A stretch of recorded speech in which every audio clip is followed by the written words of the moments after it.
Simon Webb's commentary on the Southport incident touches on several points of contention regarding government and media transparency and the role of law enforcement in framing narratives and the implications of charges that were initially excluded from public knowledge. Webb suggests that the government's dismissal of terrorism as a motive early on, where even when elements like the Al Qaeda manual and the rice in possession were eventually uncovered, reflects an attempt to avoid inflaming public tension or racial conflict. And the primary focus of legal actions has been on those spreading unverified theories, leading to arrests for inciting racial hatred rather than targeting the actual content of the crime at the time. And the Simon Webb, in his History Debunked series, he goes through the issues of Axel Rudakabana's arrest and charging, and he makes surprising issue over this terrorist story and how that was suppressed and people then jailed. In fact, the issues are really that many people were jailed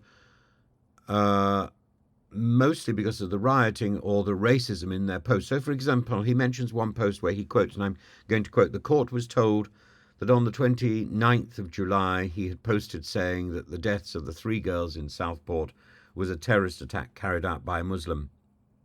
It's not the suppression of the terrorist information, but the racism and the attacks on mosques and hotels that's at fault here." And the reality of what he's trying to suggest flies in the face of the rhetoric. And I think it's not only Simon Webb's post which is worrying here.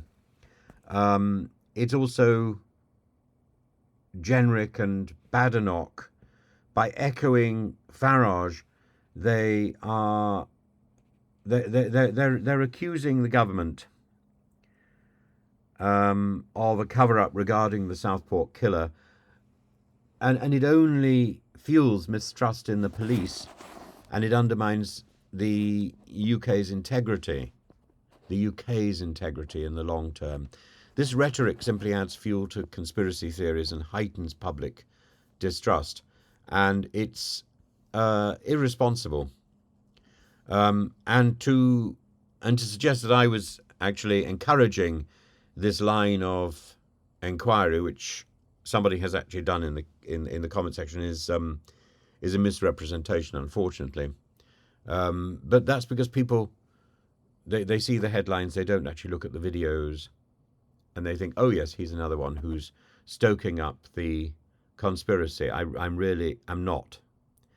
From the very beginning, I was saying that, this is somebody who has pointedly been identified as Christian, not Muslim. And Robert Jenrick's recent LBC interview this morning, or this morning, I think, echoes Webb's concerns, pointing to the alleged delay in disclosing critical details such as the terror-related charges. Well, the government apparently only knew these recently, and he questions whether this was an intentional decision to control the narrative around the event. Jenrick suggests this selective disclosure could erode public trust in the justice system, and he likens it to practices in European nations, which he claims conceal sensitive cases to maintain social harmony. I think he's fundamentally wrong, and I think he is irresponsible to be putting forward that sort of argument. This debate underscores tensions between maintaining social order and upholding transparency, and Webb and Jenrick raise valid concerns about where the public information was managed to prevent potential backlash, potentially at the expense of public trust and transparency. And the discussions reflect broader critiques of how governments handle information. Arguably, if Jenrick or Badenoch had been in power, they would have done the same. So there's an element of double standards here being put forward, with cases with high public interest and the risks of public perception shifting towards mistrust if transparency is perceived as compromised, and the possibility that individuals like Farage, for example, can ratchet up the public anxiety by asking questions, simply by asking questions, knowing that this would inflame the situation. And then pulling back and saying, oh, well, it was Andrew Tate. Andrew Tate. This is irresponsible. This is not the job of a politician. The job of a politician might be to ask questions, but to ask questions of the police, not to play the demagogue.